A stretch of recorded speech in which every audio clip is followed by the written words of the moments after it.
Have you ever improvised a repair, fashioned a homemade tool, or created a shop make-do? Then you'll appreciate today's shop hacks. There are times you need to keep a set of boxed-end wrenches dedicated to an area such as a metal worker or workbench. Our reader created this indexed wrench shelf that can be attached to the bottom of a tabletop or workbench. The shelf was created from half-inch plywood or 1x1s of similar sized pieces of lumber. You determine the gap between the 1x1 spacers according to the width of each size wrench.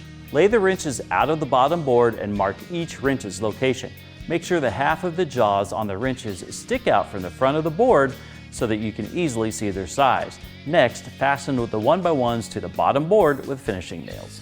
Be sure to include a backstop board to prevent shorter wrenches from sliding into the box and out of reach.